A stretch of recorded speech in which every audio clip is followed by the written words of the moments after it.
나이가 들수록 문득 이런 생각이 들 때가 있습니다. 나는 왜 이렇게 외로운 걸까? 젊었을 때는 이렇게까지 고독하지 않았는데 마음 한구석이 헛헛하고 대화할 사람이 점점 줄어드는 기분. 이런 감정을 느낀다면 당신만 그런 게 아닙니다. 많은 사람들이 나이가 들수록 외로움을 더 깊이 느낍니다. 젊었을 땐 일과 가족, 친구들과 바쁘게 지내며 외로움을 느낄 새도 없었죠. 하지만 은퇴를 하고 아이들이 성장에 독립하고 주변의 사람들이 하나둘 떠나면서 우리는 갑자기 혼자가 된 듯한 기분을 느낍니다. 외로움은 단순히 혼자 있는 시간이 많아서 느끼는 감정이 아닙니다. 실제로 연구에 따르면 우리가 나이가 들수록 외로움을 더 깊이 느끼는 이유는 여러 가지가 있습니다. 역할의 변화. 이제 나는 필요 없는 사람일까?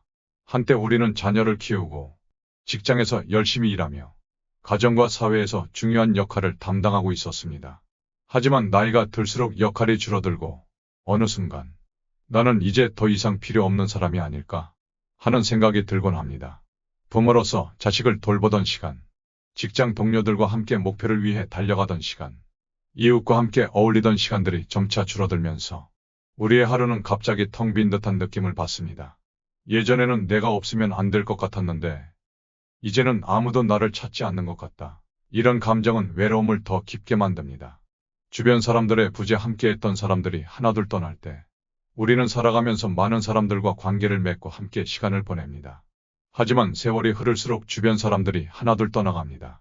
어릴 적 함께 뛰놀던 친구, 직장 동료, 심지어 평생을 함께했던 배우자까지도 이제는 곁에 없는 경우가 많습니다. 어릴 때는 친구들과 매일같이 놀았는데 이젠 연락할 사람도 없다. 남편 아내 있을 때는 그래도 말벗이 있었는데 이제는 집이 너무 조용하다. 그 빈자리를 혼자 채우려 하다 보면 외로움은 더 커질 수밖에 없습니다. 관계의 변화. 자식은 더 이상 내 곁에 있지 않다. 한때 우리에게 세상의 전부였던 자식들. 어릴 때는 부모가 세상의 중심이었지만 이제 그들은 어른이 되었고 자신만의 삶을 살고 있습니다. 부모가 자식을 사랑하는 마음과는 별개로 자식은 부모와의 거리를 점점 멀리 두게 됩니다. 바쁘다는 이유로 연락이 뜸해지고 시간이 없다는 이유로 방문이 줄어듭니다. 그렇다고 부모가 자식에게 의존하는 것도 답은 아닙니다. 부모가 너무 자식에게 기대면 자식도 부담을 느끼게 된다. 적절한 거리감을 유지하는 것이 중요하지만 그렇다고 해서 완전히 멀어지는 것도 외로움을 심화시키는 요인이 됩니다. 외로움을 극복하는 첫 번째 방법. 관계를 유지하는 노력. 외로움을 피하는 가장 좋은 방법은 관계를 스스로 유지하려는 노력입니다. 사람들은 나이가 들수록 관계를 맺는 것이 어렵다고 말합니다. 그러나 사실 관계는 어느 순간 저절로 멀어지는 것이 아닙니다. 연락을 기다리지 말고 먼저 연락하세요. 자식이나 친구들이 먼저 전화해 주기를 기다리다 보면 기다림이 쓸쓸함으로 변합니다. 때로는 먼저 안부를 묻고 만나자는 말을 건네는 것이 필요합니다. 관계를 유지하는 데 있어 자존심은 필요하지 않습니다. 새로운 인연을 만들기 위한 노력도 필요합니다. 평생 알고 지낸 친구만이 아니라 새로운 사람들과도 관계를 맺을 수 있습니다. 지역사회 모임, 취미 모임, 봉사활동 등을 통해 비슷한 관심사를 가진 사람들을 만나보세요. 관계를 새롭게 만들어가는 것도 외로움을 줄이는 좋은 방법입니다. 외로움을 극복하는 두 번째 방법. 나를 위한 시간을 가지기. 외로움은 누군가가 채워줄 수도 있지만 때로는 스스로 극복해야 하는 감정이기도 합니다. 배움을 멈추지 마세요. 새로운 것을 배우면 삶에 대한 흥미가 생깁니다. 책을 읽거나 새로운 취미를 가지거나 온라인 강의를 듣는 것도 좋습니다. 배움은 단순히 지식을 쌓는 것이 아니라 삶의 의미를 찾는 과정이기도 합니다. 규칙적인 생활 습관을 가지세요. 규칙적으로 운동을 하거나 하루의 목표를 정하면 마음이 안정되고 삶에 활력이 생깁니다. 건강이 좋아지면 사람을 만나는 것도 더 즐거워지죠. 외로움을 극복하는 세 번째 방법. 혼자의 시간을 즐기는 법 배우기. 누군가는 이렇게 말할지도 모릅니다. 나는 혼자 있는 게 싫어. 누군가와 함께 있어야 마음이 편해. 하지만 때로는 혼자 있는 시간을 긍정적으로 받아들이는 것도 필요합니다. 혼자의 시간을 두려워하지 마세요. 혼자 밥을 먹고, 혼자 산책하고, 혼자 여행하는 것도 충분히 즐거운 일이 될 수 있습니다. 자신과의 대화 시간을 가지면서 나를 더 잘 이해하는 과정이 필요합니다. 혼자의 시간을 생산적으로 활용하세요. 혼자 있는 시간을 의미 있게 보내면 외로움이 줄어듭니다. 글을 쓰거나 사진을 찍거나 새로운 취미를 찾으면서 나를 성장시키는 시간을 가져보세요. 외로움은 나이가 들수록 깊어질 수밖에 없는 감정입니다. 하지만 그것을 부정적으로만 볼 필요는 없습니다. 관계를 유지하기 위한 노력을 하고 자신을 성장시키고 혼자의 시간을 긍정적으로 받아들인다면 외로움은 더 이상 두려운 감정이 아닐 것입니다. 여러분은 오늘 하루 외로움을 어떻게 마주하고 계신가요? 혹시 이 이야기를 듣고 떠오른 생각이 있다면 한번 나누어 주시면 좋겠습니다. 지금부터라도 외로움을 조금씩 줄여나가 보는 방법과 그 이유에 대해 한번 알아볼게요. 자, 그럼 우리는 그런 감정을 왜 느끼는 걸까요? 첫 번째, 더 이상 필요한 존재가 아니라고 느껴질 때. 한때 우리는 가정과 사회에서 중요한 역할을 맡았습니다. 자녀를 키우고 일을 하며 많은 사람들과 관계를 맺으며 살았죠. 하지만 은퇴를 하고 자녀들이 독립하면서 우리의 역할은 점점 줄어듭니다. 나는 이제 누구에게도 필요 없는 존재가 된 걸까? 이런 생각이 들기 시작하면 외로움은 더욱 깊어집니다. 하지만 정말 우리가 더 이상 필요 없는 존재일까요? 사실 우리는 여전히 중요한 역할을 할 수 있습니다. 자녀들에게 인생의 조언을 해줄 수도 있고 후배들에게 경험을 나눠줄 수도 있으며 새로운 관계를 만들어 나갈 수도 있습니다. 우리의 가치는 나이가 많다고 해서 사라지는 것이 아닙니다. 두 번째, 함께했던 사람들이 하나, 둘 떠난다고 느껴질 때 살아가면서 많은 사람들과 인연을 맺지만 세월이 흐르면서 그 인연들도 점점 사라져갑니다. 부모님, 친구, 배우자, 형제자매, 우리 곁에 항상 있을 것 같았던 사람들이 하나둘 떠날 때 우리는 점점 더 깊은 외로움을 느낍니다. 그렇다면 우리는 이 공허함을 어떻게 채울 수 있을까요?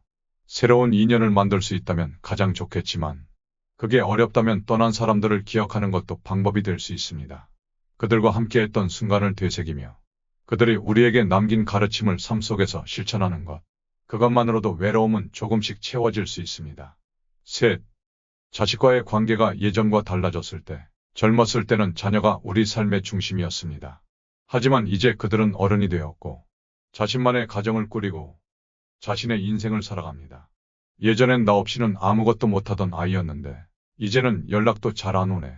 자녀가 부모와의 거리를 두는 것은 자연스러운 일입니다. 그렇다고 해서 부모가 자식에게 기대지 말아야 한다는 뜻은 아닙니다. 다만 기대하는 방식이 달라져야 합니다. 예전처럼 자녀가 부모의 인생을 책임질 거라고 생각하기보다 서로 존중하고 응원하는 관계로 나아가는 것이 중요합니다. 나는 여전히 너를 사랑하고 너를 응원하고 있어. 이 한마디가 관계를 더욱 따뜻하게 만들 수 있습니다. 그렇다면 외로움 속에서도 삶의 의미를 찾는 방법은 무엇일까요? 지나온 삶을 돌아보며 사실은 모든 일들에는 의미와 각자만의 이유가 있었습니다. 외로움이 찾아올 때 우리는 과거를 떠올리게 됩니다. 하지만 중요한 것은 그 과거에서 의미를 찾는 것입니다. 우리가 살아온 삶에는 많은 순간들이 있었습니다. 어떤 순간은 행복했고 어떤 순간은 후회스럽기도 했죠. 하지만 그 모든 순간들이 모여 지금의 나를 만든 것입니다. 나는 꽤 괜찮은 삶을 살아왔구나. 이렇게 스스로를 인정하는 것만으로도 외로움은 조금씩 줄어듭니다. 새로운 것을 배우고 경험하세요. 나이가 들었다고 해서 배움을 멈출 필요는 없습니다. 사실 배움은 오히려 외로움을 극복하는 가장 좋은 방법 중 하나입니다. 새로운 책을 읽어보세요. 새로운 취미를 가져보세요. 새로운 사람들을 만나보세요. 배움은 단순히 지식을 쌓는 것이 아닙니다. 삶에 대한 흥미를 되찾고 새로운 목표를 설정하는 과정입니다. 지금 이 순간을 소중히 여기세요.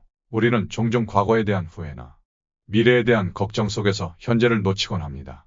하지만 가장 중요한 것은 지금 이 순간입니다.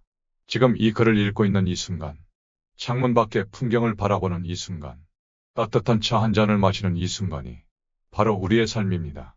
지금 이 순간을 감사히 여기며 살아가면 어떨까? 이렇게 생각하는 것만으로도 외로움은 조금씩 사라질 것입니다. 가끔은 그런 생각이 듭니다. 우리가 살아온 세월이 길어질수록 삶이 주는 질문들도 함께 늘어나는 것 같다고요. 나는 지금 제대로 살아가고 있는 걸까? 이 나이에 새로운 걸 시작해도 괜찮을까? 앞으로 남은 시간은 어떤 의미를 가질 수 있을까? 사람마다 답은 다르겠지만 어쩌면 정답은 처음부터 없었는지도 모릅니다. 그저 하루하루를 살아가면서 그 안에서 의미를 찾아가는 것이 우리의 몫일 뿐이죠. 삶은 항상 우리에게 질문을 던집니다. 하지만 그 질문이 꼭 정해진 답을 가져야 하는 건 아닙니다. 어쩌면 우리는 답을 찾기 위해 살아가는 것이 아니라 그 과정 속에서 우리를 이해하고 사랑하는 법을 배우는 것일지도 모릅니다. 우리는 충분히 많은 걸 경험했고 지금도 여전히 배우고 있으며 앞으로도 배워나갈 수 있습니다. 외로움은 우리의 삶에서 완전히 사라지지 않겠지만 그 외로움이 꼭 불행한 감정일 필요는 없습니다. 그것을 어떻게 바라보느냐에 따라 외로움도 때로는 우리를 성장시키는 친구가 될 수도 있으니까요. 오늘 하루 그동안 살아온 나의 시간들을 조용히 돌아보는 시간을 가져보는 건 어떨까요? 그리고 그 속에서 스스로에게 따뜻한 말을 한마디 건네보는 건 어떨까요? 수고했어. 괜찮아. 잘 살아왔어. 그리고 앞으로도 괜찮을 거야. 그렇게 스스로를 다독이며 우리는 또 한 걸음 앞으로 나아가면 됩니다.